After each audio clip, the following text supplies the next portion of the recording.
give you guys a very quick idea of Elan's history, of how Elan came into being.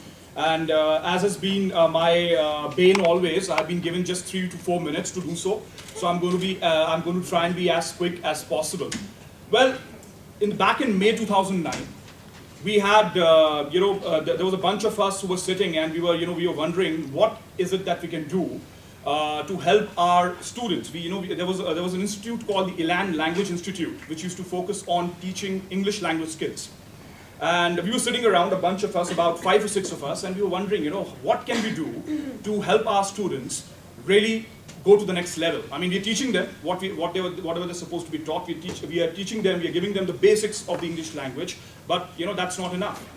And so we ideated, and then a couple of days later, a trainer, Naina, and she, I would say, is the person who actually laid the roots, and not me really. She came in, she said, okay, there's something called Toastmasters. Have you guys heard of it? Nobody had.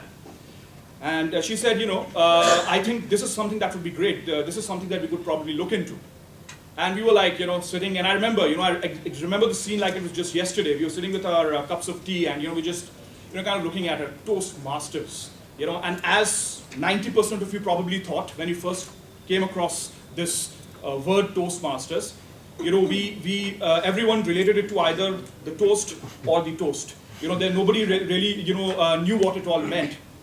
My imagination told me that it's a place where people give a speech, everyone claps, they raise a toast to each other every time there's a speech given, and those are the kind of idiotic ideas we had about this forum at that point in time. But finally we said, all right, what? Let us take the plunge. Kiran, a lady called Kiran, who was the owner of Twarita Consulting and Elan and the Elan Institute, we had a quick chat, and we said, okay, what do you think, Pankaj? Do you want to get into something like this? It looks like a lot of work. I said, what? Why not? I mean, we have been looking for something. Let's not find excuses now, and let's probably take the jump, take the plunge. What do you say? She said, what? Go ahead. Let's do it. Let's give it a shot. So in the June of 2009, we decided, that it's time to take the plunge. It's time to explore this forum called Toastmasters, and we had these three gentlemen who came down to help us at that point in time. Ajit Dembla, the Toastmaster Ajit Dembla, who I think has been one of the bedrocks of the movement, of the Toastmasters movement, I would say pretty much across India. We had the never aging and the evergreen Venkata, Toastmaster Venkata, who came in, and as always, he was absolutely down to earth. He was patient, and we were a bunch of brats. Let's face it, we were a bunch of brats. We felt that we know everything there is to know, and we are trainers. Who's going to teach us about training and speaking and all that? But speaking with him, we realized that what we know is maybe just 20% of what we need to know. And he was articulate. He was always down to earth. He told us about what Toastmasters is all about.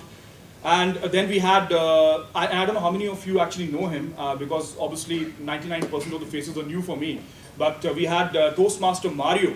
Apart from the old timers, I don't know how many of you know Toastmaster Mario. I mean, an absolutely incredible speaker. He can hold an audience like nobody else can. And he was there. He was the quiet one. Surprisingly, he was the quiet one during the initial meetings. It was more Toastmaster Ajit and Toastmaster Venkata who took us through the entire process. Finally, we had our first demonstration. We had our first demo meeting, and we said, okay, well, not bad.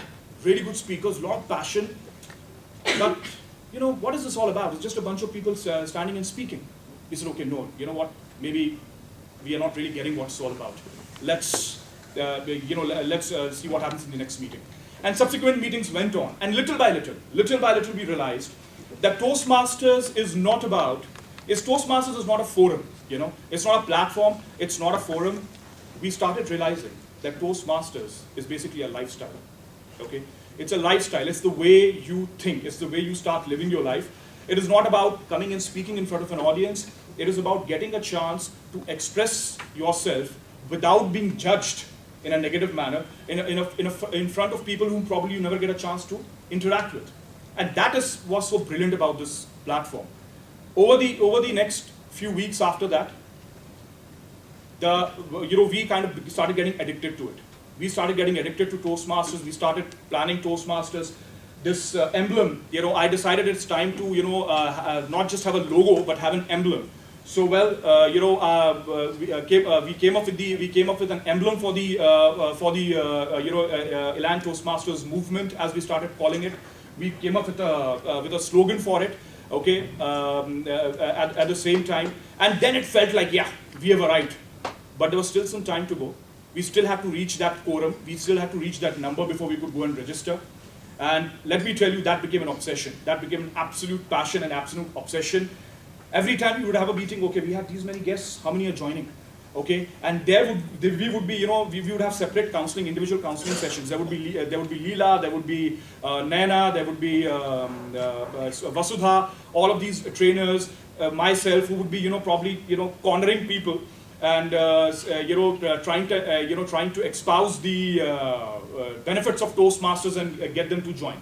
It took some time, it took some effort, but when it started happening, the kind of satisfaction we had, it's very rarely you get that kind of satisfaction, because it felt like literally starting an organization, and pulling it and bringing it to fruition. So that's what happened, and then of course the brilliant skit has already shown you how things went. Yes, as happens with a lot of clubs, and in any enterprise where people are involved, there would be ups and downs. So it happens with Toastmasters sometimes. Yes, the company wound down to an extent. We all of us left the organization over a period of time, and then came in the Aloo Gopis. Okay, they are absolutely brilliant. I remember Alfred right from the inception. I mean, he was a very I think he still is, but I think he was at that point in time a very kind of intense, focused kind of a guy, and he would sometimes come to me and he would like, I need to give a speech, and I've come up with a draft. What do you think? I said, okay, I will think that's the kind of intensity he had. Okay, so he was very intense, and he was absolutely passionate about each and everything he did in Toastmasters. What they said, what was told to you about taking up roles. I know Rajshekhar was probably joking, but let me tell you, it wasn't a joke. He really did that. He really actually took up any and every role he could get. There were times when he had 2 or 3 roles at the same time. So that passion was unbelievable. Gopi, brilliant organizer. Okay, always the strategist, always ready to do anything, put up his hand for anything that was there. Okay, this is not happening, I'll do it. And that's the kind of support we had. We knew Toastmasters, the Elan Toastmasters was in good hands, and I have not been proven wrong. The 150th meeting, 5th year anniversary, this is absolutely flabbergasting. Congratulations, guys.